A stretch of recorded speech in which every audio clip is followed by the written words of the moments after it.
Hello, everyone. I am Rhonda Hull, and I am very pleased to bring you today one of my dearest friends and a treasured colleague, Raea Stika. Raea, I have known for a very long time, and if you were to look up the definition of a caregiver in the dictionary, you would see her picture beside the definition. So I feel like having this conversation about the blessings and the challenges of a caregiver are really, really important to have, and I think are even expanding in their importance. So Raea, if you would tell us a little bit about yourself, and when did you first know that you were a caregiver? So I started being a caregiver with my mother, who was emotionally fragile. Mm-hmm. And I had a little brother who was 5 years younger than me. And so I kind of came in as my mom's confidant. Mm-hmm. She came to me. And then when my brother was, out of diapers and running around, I became his caregiver. Right. And so it just was kind of a natural thing. And then I was in a really bad auto accident. Mm-hmm. And I went through a lot of trauma. And when I came out, I decided I wanted to go back to school and learn a trade. And I had been working with women who were abused for some time in the community. And it was very, very hard work. Mm-hmm.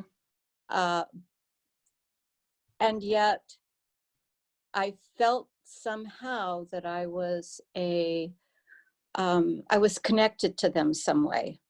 Mm-hmm. And I wasn't really sure, and I still don't know where that comes from, but I felt connected to them. And so I became a safe home for women to be safe in my home. And then I decided to go back to school, and so that I could actually make a living. Mm-hmm. And in that arena. And so I started first from the very beginning. I'd never been to college, been prepared for anything like that. So I had to start at the bottom. Mm-hmm. And then I finished my master's, and my intention was to go into schools, and that didn't play out the way I would have liked it to. So then I was just trying to find some fit. Mm-hmm. And I went into becoming a social worker in a skilled nursing facility. Yeah. So, I think it's often the case with caregivers is that role or that identity doesn't just happen when they're an adult in caregiving, that there's usually a link or roots to somewhere in their childhood where they took on that role. And it's some of it is out of necessity, but from knowing you, I know that it just has always been a calling for you. That I think women try to find a way of taking their experiences in the past, and like you've been describing, you shaped it in you. You needed to make a living, but you wanted to do something that you loved and felt called to. So it sounds like you were able to piece it together, and it guided you to be. Yeah, but I didn't expect to be working with adults. Right. My intention was to work with children because of my own trauma. Mm-hmm. And so, but since that did not play out the way I wanted it to, and I started working in this skilled nursing facility as a social worker, I was just a natural. Mm-hmm. I would go in early. I would make sure their sweaters were on, Right. because the nurses or the other caregivers wouldn't even put on these older people, they wouldn't put their sweaters on. And I would come in the morning, the air conditioning's going, and the staff are hot because they're running around. Right. But the people that are in a wheelchair are cold. Yeah, they're frail and oftentimes don't have the It's body fat. right. And so I just I loved it. Uh-huh. I loved it. And then I started getting creative as a social worker, and I was bringing in other kinds of things that I thought would be wonderful for them. And the owners of the skilled nursing facility they didn't want the halls to smell like garlic, and they didn't, there were just some things that I was trying to bring home Right. into this place, which is what social workers do. You know, they're always doing that kind of thing. And so I left Uh-huh. because they were stopping me from everything that I wanted to do. And so then my career really started. Everything started to open up, and I did wonderful work.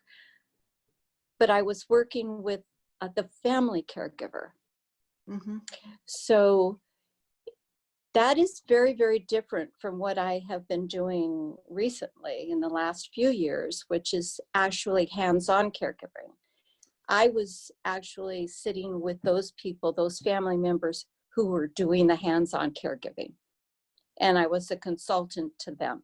Yeah. So And how did you come to make that transition from being more in the role of management and social worker role to actually doing I it? was hired as a director of an adult day health care, which in California is across the state, and it still is. I think there's one in Whitby, Mm-hmm. one, but it's not across states. But California has been very instrumental in having those in every single county. Mm-hmm. So so I was hired as the director, and we had a nurse and a physical therapist, an occupational therapist, an activities director. We had everything for people who dropped off their loved ones Mm-hmm. in the morning. They lived with their loved ones, but the loved ones had to go work. Mm-hmm. And so they would drop their loved one off there, and they would be with us all day. We had breakfast, lunch, and I think they went home like around 4:00, and we took them home in a bus. So this sounds like it gave you more of an opportunity to implement that role of making it feel more like home rather than institution. So much so, Rhonda. And I really, really did like it. Mm-hmm. But there were changes in my life. And so then I moved on to the next thing. Mm-hmm. And so then that was actually being a consultant. And it was a private nonprofit with the Department of Mental Health. Uh-huh. And so I would go because the people couldn't come to us. They were caregiving. Right. So I had 200-mile radius, and I would go to their home and sit with them at their kitchen table or the living room and would get to know them. And they would be with me for years. Well, and what is still just the case is that whether you're in management or especially if you're involved in hands-on caregiving, the responsibilities that you have as a caregiver, you are truly never compensated for all of the times you went in early, all of the times you stayed late. Just that role of caregiver, sadly, in our culture, isn't valued as it should be, you know? Oh, not at all. And that was what was so beautiful about California taking on this Department of Mental Health, taking on these private nonprofits, is what we were. We were a private nonprofit, and we were had a budget, and it came from Department of Mental Health, California Department of Mental Health. And so their intention was to do exactly that, was to go into the home and see what could we do to support these family caregivers that are on 24/7. Right, right. And I was with them for almost over 10 years. And I just really loved my work. Yeah, yeah. It doesn't, to you, I know that it doesn't seem like work. It just fills you, you know. The whole role of caregiver, how would you define that role for a paid caregiver?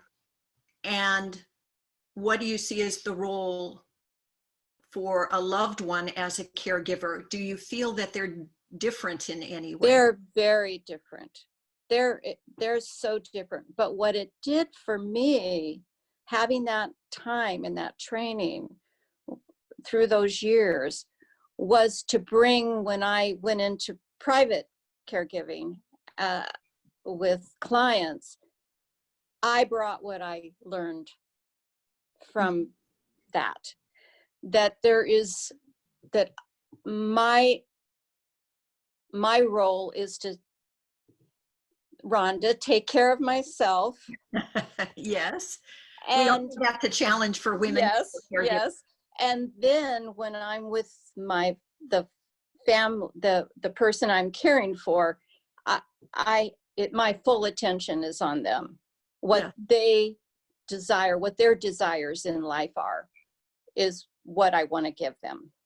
So I learned that through my previous experience with family caregivers who really, really wanted their loved one to do what they wanted to do. So a daughter or a son, they were trying to get their loved one to do what they wanted. Yes. Thinking that they're doing the most loving thing, but not completely understanding that the role of an advocate, I mean, you truly want to override or manage if there are differences in what the person wants when they truly aren't safe. But to understand that being in support of someone is really to honor. That's why I feel advanced directives are so valuable. Yes. If you fill out your advanced directive, it is the role of the caregiver, whether it's a family member or whether it's a paid caregiver, that they uphold and implement your wishes rather than come in and impose their wishes. It's true, except a lot of people don't want they don't want to even think about death, which is something that you bring up. So take my mother, for instance, who I cared for in her last month, 2 months. I got her at a weak moment Mm-hmm. a few years before, because I really wanted her to have that advanced directive. But it was really hard because she did not want to think about dying. She did not want to go there or talk about it. Mm-hmm. So that is a difficult place for family members if their loved one does not Yeah. want to go there and think about what they want in their time of death. So it's, some people are, yeah, sure, I can do that. Some Right. people cannot. They cannot. So, and that happened a lot. I think the more we're educated, like, you know, what you're really doing and attempting to do is just so needed, because it's an old thing about being afraid of Yeah. death. Yeah, I think it has a generational influence to it that, you know, the whole Does. topic of death and dying has been a taboo for so long. Yes. And I think many people are curious about it, but not courageous. They've never been given permission or had a safe place to really approach it. And so just depending too, I think the influence of your religious upbringing can influence that as well. And just so many different things. But I know that some people really do resist it. And the challenge is the advanced directive becomes the greatest gift that you can leave to those who So come much. because it gives them the guide to support your wishes. Right. Yeah. Some people don't know what they want. Right. Right. And so that's where just the conversation, a few times whenever you can have it, just a little bit here and a little bit there, Yes. just slowly opening the windows, Right. and having it not feel like, okay, you're going to have this great big conversation.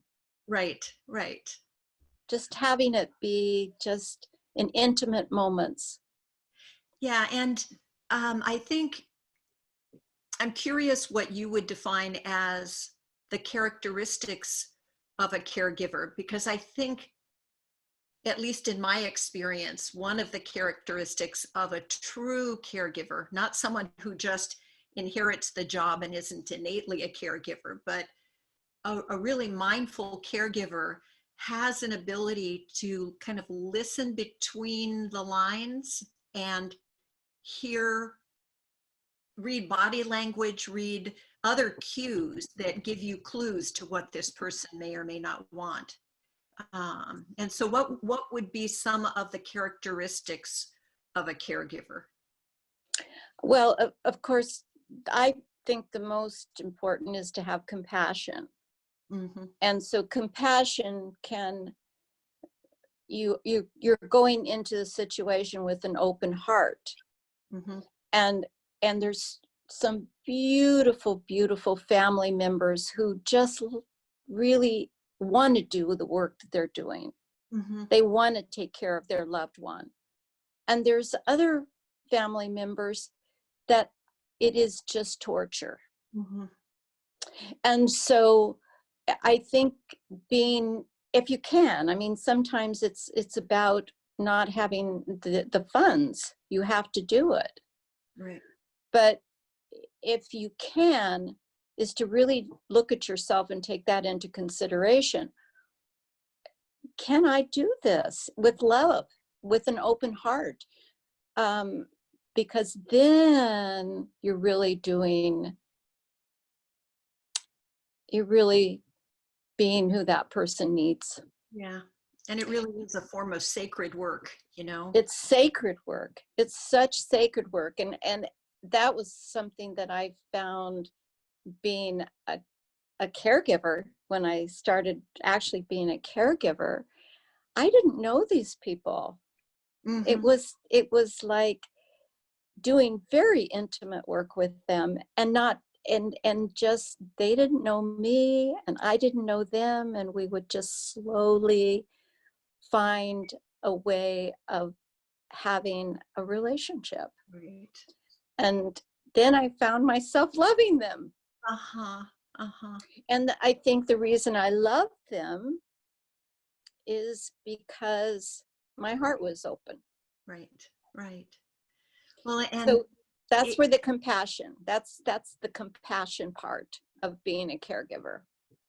yeah, I'm curious, as when you look back at your car accident where you needed to depend on care coming from others, how was that experience for you? It was terrible because I was in the hospital for a long time, Mm-hmm. and everyone was on part-time because they didn't want to pay them any benefits. Mm-hmm. So I was having different caregivers all the time, and I knew very few of them, even after 6 months in the hospital. So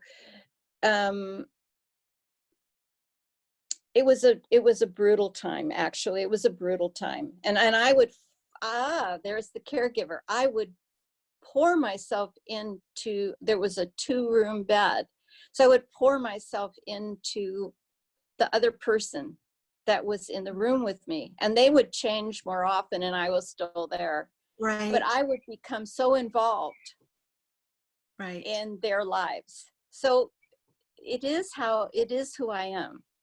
I Right. I can't help myself. Well, and the interesting, I think an essential thing for caregivers that is kind of an evolution is that in order to, we need to be able to give as well as receive. And if you only know the skill of giving, then it really is a form of controlling. Whereas if it's a relationship like you talk about, it is a giving and receiving, to where you're benefiting from your relationship with that person and the intimacy. They are benefiting from receiving your care. And while they're going through a very vulnerable time, and so often caregivers overgive and don't receive enough, especially women. Always that was the case.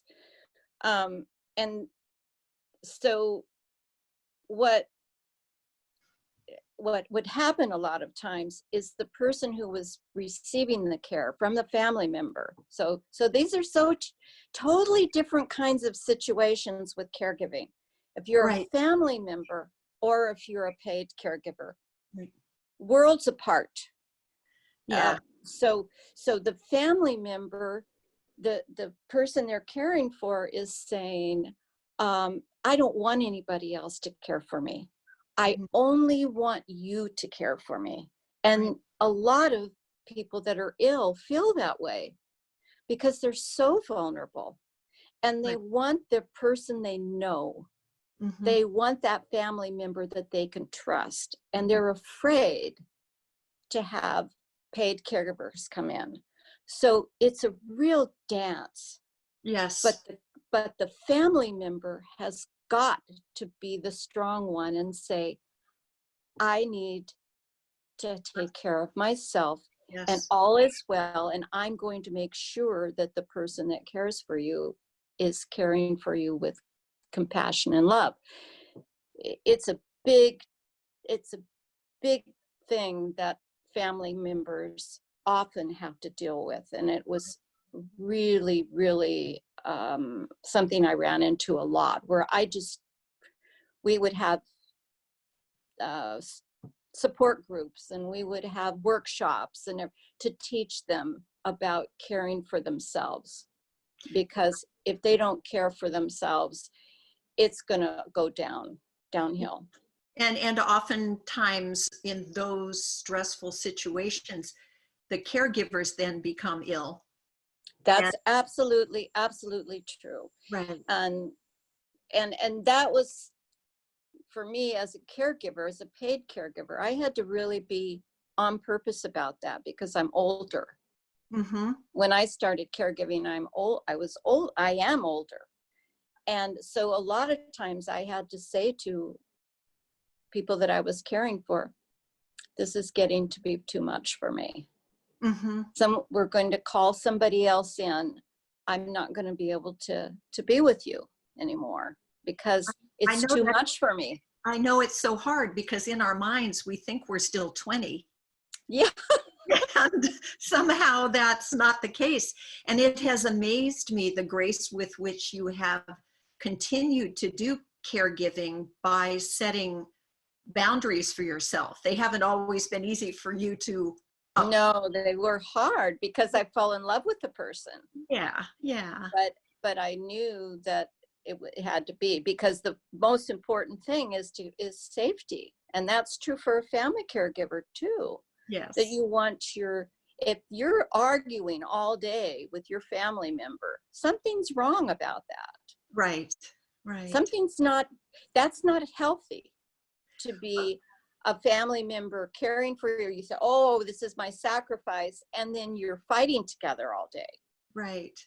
And that I saw that a lot. Yes. And then as time progresses, it just is a physically as well as an emotionally demanding role. And so just managing someone who is facing a terminal diagnosis, who may be experiencing depression or pain, and managing those situations, or somebody who has dementia and Alzheimer's, it just is a physically as well as emotionally demanding role that if you don't take respite and seek out ways as best you can to even step outside the room and take 3 breaths when you have to, what would you see as some of the essential, the most essential ways for caregivers to care for themselves? Definitely to get out of the space, Mm-hmm. to actually be able to leave the space, Mm-hmm. take themselves to lunch, take themselves for a wonderful walk, take themselves to the library. I mean, something that they truly want to do for themselves. They've been dying to do. And Right. they've said, no, I can't do that. I can't do that. No, I'm not able to do that. You are able to do it. You just have to work at it. Maybe you have to find a neighbor that'll come over. Right. But you can find a way. Right. And so it's thinking about what would just bring me some pleasure. Right. And then go do that. And I know that when you love someone that deeply, you don't feel that anyone else can care for them as well as you can, or there is a great sense of loyalty that you should, surrounded in the shoulds. But it really is that essential balance of self-care. I learned that, Rhonda, when I took care of my mother, because it flipped. Mm-hmm. I wasn't with a family caregiver doing my work. I wasn't a private caregiver. I was I was the family member, which I had not truly been fully. And so I did that with her for 6 months, and then 2 months before she passed. I learned so much about myself. Yeah. I learned how hard it was for family caregivers. I was doing it from a professional level, but when I really was doing it for my mother, Right. It's so I different. understood exactly what you just said. Yes. That I felt like I was the only one that could do it. Right. And I couldn't, though. I couldn't keep doing it. Mm-hmm. And so then I reached out to my family and I said, I need help. Yeah. So creating a team around yourself, a support system around. because it's not only the person who is ill or declining that needs care, the caregiver needs care. Yes, and I knew that intellectually. I knew that from a professional level, but Yes. when it came down to it, then I realized Well, the emotional. I really learned a lot. yeah. I learned the hard way. Well, often that tends to be sometimes the way that I have learned the most valuable things in my life. But when I was not even the only person, but when I was full-time helping in the care of my autistic grandson and designing an at-home program for him and being with him day in, day out, that, that was over a 3-year period of time. And when I finally came home, I thought, well, now I've got to get back to work. I've got to hit the ground running. And I just hit the ground, I had not Right. fully allowed myself to feel how much my body and soul were depleted. They were being filled in so many ways by Mm-hmm. the love that's exchanged. But it's such emotionally, physically, spiritually demanding work. But you learn a whole lot. If you would talk a little bit, I mean, I know that our caregiving industry is really, they are frontline workers who are not being paid very much in this corona pandemic. And some nursing homes are well staffed and well run, and others sadly are not. And the quality of care can be so vast, and it is such an expensive, to be able to have care outside of the home is so expensive, and the system is so broken. What do you, if you could wave the magic wand and see what are the differences that need to be made, and how do we reprioritize, and why is it that we have care facilities now where, just in our area, where we have a care facility that has 49 people and 42 of them have tested positive for coronavirus? So what do you see as the challenges we face in the industry, and what do you, having been in this as your career for so very long, to see the evolution, what do you feel we need at this point? I was in so many skilled nursing facilities all over the Bay Area, and there was a difference. Mm-hmm. But I believe the everyone really needs an advocate. Mm-hmm. in a care home. Okay, so what happened here? And when I say advocate, somebody coming in 2 or 3 times a week and just being a watchdog, right? Being that bringing in things, love and care to your loved one, or to your friend, to your good friend. So I would say that one of the problems that I saw were private companies wanting to make a lot of money. Mm-hmm. And so what you have are companies that have a minimum, just the minimum that they are allowed to have. That's how many staff people they have, whether it's a CNA or a nurse, or it's like on the weekends, there's hardly any staff. Mm-hmm. So the problems are huge. Mm-hmm.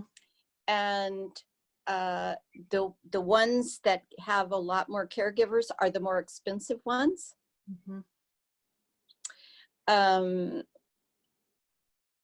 There's the ombudsman that a family can call in and report something. Ombudsmans are very important Can you across the country.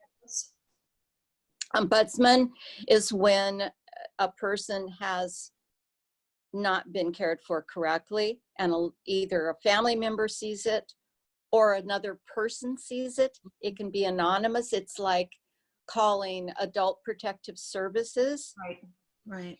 And so, but ombudsman is specifically for skilled nursing facilities. That's where they work. Right. That's their job, is to go in and investigate and see what's going on. Right. So I would just say, when volunteers, there's some wonderful volunteers that come in, and churches and organizations that will come into skilled nursing facilities and bring joy Mm-hmm. into these sweet little people that are there, and they know they're there to die. Mm-hmm. They all know they're there. They're going to be there till they die. Most all of them, that's the case. Well, and the one of the most unfortunate things about the pandemic that we're experiencing is that so many elders who face their final days are doing that alone. That protocol won't allow someone to come in. So what you do is send cards every day. People love cards. Right. And if the person is not, well, I think maybe some of us saw where somebody was by a window and the person was outside the window. Yes. And they could just kind of try and make a connection. Yeah, you have to get creative. Well, I remember when my Aunt Zella, she died when she was 99 and 364 days old. and I think she orchestrated that so you would have a story to tell about her. But I would write to her, and then I would connect with my cousin, and she would say, oh, I read Aunt Zella your letter at breakfast, and she just enjoyed your letter so much, hearing about everything that was going on. And then I would read her your letter again at lunch, and it was brand new by lunchtime, and she enjoyed it, again, just as much as she did at breakfast time. So I think it is true that the simplest things can make such a huge difference. Oh, the cards were huge. Yeah. And they would, just what you said, Rhonda, they would, each one, it was like precious to them. It was like a treasure to them. Right. And they would, if they didn't have Alzheimer's or dementia, they would read them anyway, over and over again, and look at the pictures. And yeah, it was very, very important. Well, and two of the things that we share in common are birth and death. And it is very challenging when families, for whatever the reason, and it can be a very valid reason, can't care by themselves. They can't manage it alone. And so it's where birth and death used to happen at home.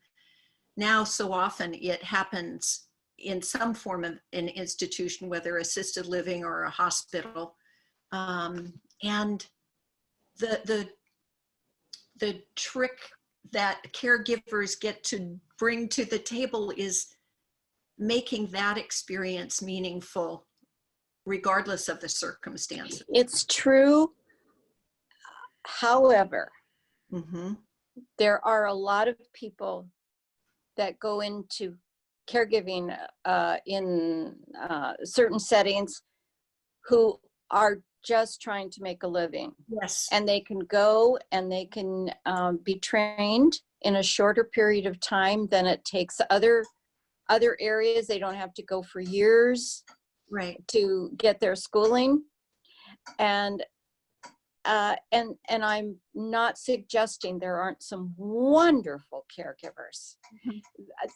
I have met so many precious staff, Yes. but Yes. they can't give the kind of care that they'd like to because they have so many people to care for. Right. And so it's fast. Yeah. We're all It's facing like you see them rushing around, and the reason they're rushing around is because they have to. Right. Right. And then then somebody will take a break and they'll say, how come they're taking a break? Right. What? Well, they've been running. Right. And so I would say in my experience, my personal experience, that about 3/4 of them are good caregiving people that are having to follow the rules of where they work, Yes. but at the same, and trying to take care of themselves. And then there's a small group that are not so good. So that's where it does call for people being aware and being advocates. Yes. And And to give those people that are taking care of your loved one, give them credit. oh yeah. Yeah. Say, oh, maybe even take a little something to them once in a while, just a little thank you for caring for your loved one. Yes. Oh, that just thrills them, really. Yes. So, The whole role of caregiving, is just really calling to be reshaped. And I know that here you and I live on the Olympic Peninsula, where there are far too few caregivers for the demand, and that's kind of common everywhere. But prior to you deciding that you no longer, that the time had really come that you needed to retire, and you will never retire as a caregiver, but from actually showing up daily at people's houses, you got involved with a caregiving co-op. So would you share just very briefly about the co-op vision? yes, I chose to go into caregiving because of this situation. I wouldn't have done it otherwise.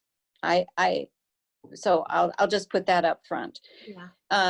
It was the perfect situation where we are owner caregivers. Uh-huh. We have an administrator, we have someone that two people that take care of the office, and they take care of going to people's homes, talking to the family, setting up the caregiving. They do all the work in the office. And then there were, at the time that I left, about 15 of us that were actually the caregivers. Mm-hmm. So we didn't deal with any of the office situation. And it's a democracy. So we come together, we make the bylaws, we make the rules, we do everything as if we're an owner, but the responsibilities are split. And then you are paid well as a result. And we were all paid well as a result. And that is huge. And if I felt like I wasn't a fit to to someone that needed care, I would let my administrator know that this is not a good fit, and they would take me off of that case, and I would go to someone else. So I had,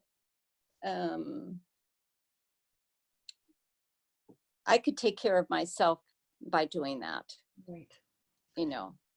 So as we've talked, it's like I was aware of it, I suppose, before our call, because I've been in both roles.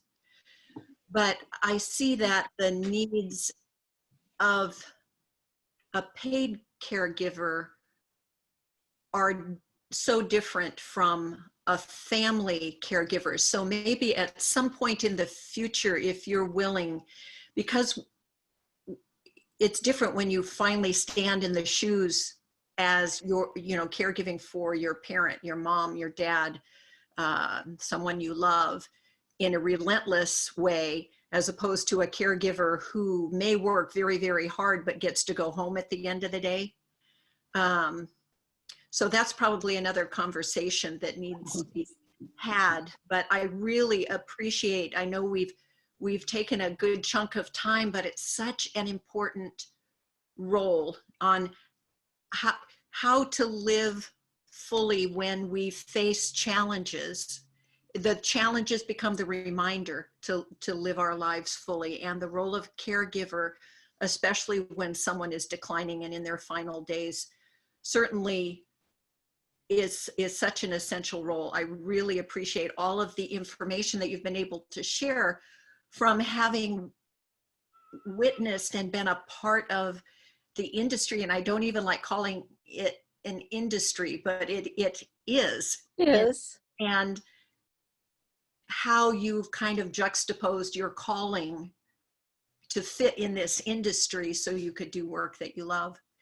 Yes. If there were any nuggets of final wisdom that you would want to leave with caregivers or share with them as a result of standing in both sets of shoes, I would say two things. One is we're living in an aging population, right? Mm-hmm. Everyone is living longer.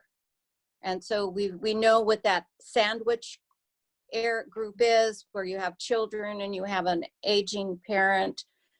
That's been going on for a while. But I would say, if you feel that you're, as a family caregiver, if you feel that you are going to be caring for one of your parents fairly soon, educate yourself. Mm-hmm. There's things online. There's rhondahull.com. There's ways of educating yourself. So know what you're doing before you have your family member come into your home or you go into their home, Right. Because it's nothing like you ever thought it was going to be. Right. It will not be. And so that would be educating yourself, and don't kid yourself that this is just going to be just wonderful and we'll have our meals together and everything. It might be, some of the time it'll be wonderful. Right. And then there's going to be times that you're going to be just like you do with your own children, Right. where you're pulling your hair out.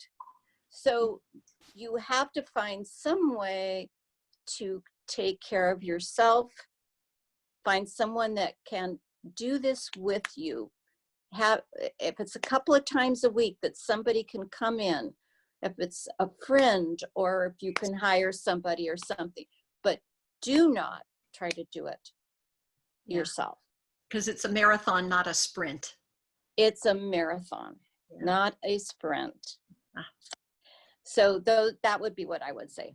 Great. Well, thank you so much, Raea. I appreciate you for so many reasons, but your wisdom in this area is so essential for all of us to know. So thanks. Until next time. Bye-bye.